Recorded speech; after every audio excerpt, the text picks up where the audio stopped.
Hello, Da Vinci. Welcome back. This is history today, but it's going to be a history slash science lesson. It's linking to what we've been looking at with William Herschel and Caroline Herschel, but it's science to look at what they were investigating. So let's jump in. What is a nebula? As a hint, you're going to love the activity today. It's my favorite lesson ever. So let's move on. What is a nebula? Well, nebulae, now I'm going to switch between nebula and nebulae because the plural, which means when you've got more than one of nebula, isn't nebulas, it's nebulae. Okay, so nebulae means more than one nebula. So nebulae are clouds of dust and gas in space. I've got some pictures here to show you. Some nebulae are created when a dying star explodes and it sends out all the cloud of gas and asteroid dust and everything into space, and it creates this amazing looking, like colorful pictures almost. Others help to form new stars. So some nebulae form new stars by having a big compact of gas, and they make stars in the middle. And planetary objects. Several thousand stars can be produced from one nebula. So you can see here, this would be one nebula, and you could have thousands of stars created just from that one. Now remember, a star is like our sun, okay? All stars are created in nebulae. When nebulae get very, very dense, which means they're very compact with gas and dust, they collapse, which means they fall in on themselves with their own gravitational force, and they create stars. So it's, imagine you've got something that's so big and it gets so big that it just folds in on itself, and it ends up bringing everything together and it compacts to make a star. A star's life cycle depends on its size. So it means a star's life of when it's born to when it dies depends on how big it is. Massive stars shine brightly and quickly, and they usually last a few 100,000 years.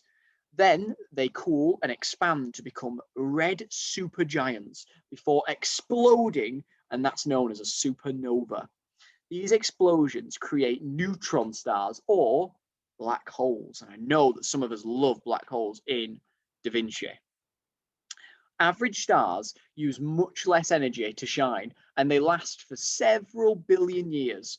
They cool slowly to become red giants and then white dwarfs. The sun is a small star. So a small star, you have to think, is our sun. And our sun is humongous. It's massive. It can get 1 million Earths in our one sun. So you have to think, if our sun is a small star, can you imagine how big a big star is? I don't think I can.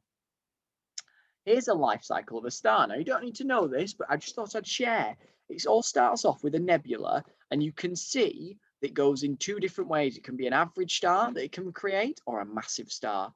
It can then go to a red giant or a red supergiant. Then it might turn into a planetary nebula, and then a white dwarf. Or it might go from a red supergiant and it might explode into a supernova or a neutron star, and then even maybe a black hole. So there's some really fantastic things that it can all start from a nebula. Now it's your turn. We're going to be creating our own nebulas, and I cannot stress how fun this is, because you can be so creative and you cannot get it wrong. I'm going to show you what one looks like. This is the website link to it. It's going to be in the description. Now, I understand that some access in the description is a little bit tough, but if you are able to scroll down and click the link, it will take you straight to this website, okay? Now, it doesn't look like there's much on this website. I'm going to share it now. This is all that the website looks. And you can access this on either a tablet or a computer or a laptop or a phone. It works on a phone as well. And all it is, if I just move myself down here, all it is you've got some colors here. You've got clear, share, download, tweak, tweet, and share on Facebook. We don't need to worry about the last two because we're not going to be sharing this. But we've got lots of colors here. Now, remember, we said a nebula was a collection of gases and these bright colors that were spread out. Now, what we're going to do is we're going to be creating our own. So you need to choose a color, any color. I'm going to go for red because it's nice, red. And when you click or when you press on your screen, it's going to start creating this amazing effect as if it's the gases in the sky. So as I click down, you can see it starts to create this really, really amazing looking nebula. Now, this is taking a bit of time. When I click, it just takes it nice and slowly. There are ways that you can experiment with this. If you go to tweak, you can change it from default and you can change it down to intense. Now, if you use intense, you can see it starts to make it a lot more brighter. It starts to do it faster, and you can then start to join and make these really amazing patterns.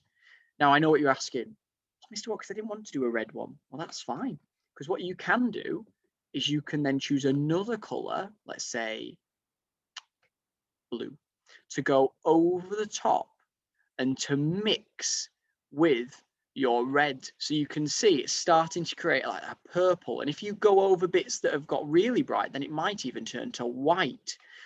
And this is where you can get really creative and you can choose any colors you want. Maybe you want something that looks a bit more like a small star explosion. Well, maybe you want to use white and you think maybe it's a white superstar, supernova. So you might want to choose white. And there's a setting here called worms. And what it looks like is it makes it look like worms are crawling out of a hole all at once. You can see here. But what it means is it means that you can do some really cool designs where it looks like it's exploding and shooting out, okay? It looks very, very cool. So maybe like worms, or it looks potentially like when you're driving in a car and the rain's going across the windows. There's lots of creative things you can do with this, and you can change it between each one, and it's just going to make it so that you've got such an amazing nebula. And I think if you were Caroline Herschel, you would have absolutely loved to be able to find a nebula that looks like this. I look forward to seeing all these amazing submissions that you do. If you want to be able to share these with me, one of the ways you can do it is if you press download, it might show it here. It's going to download it as a PNG file. Now, the PNG file just means it's a type of picture file. Now, you're able to then upload that file as an attachment onto Tapestry. So you could share the amazing neon flames or the nebulas that you've made. And I think that'd be really nice. I know when I've spoken to the other teachers, they love this lesson because it is one of their favorites, because it shows how easily you can be creative and how amazing nebulas might have looked. And this is the best way we can imagine them because we can't see them as easily.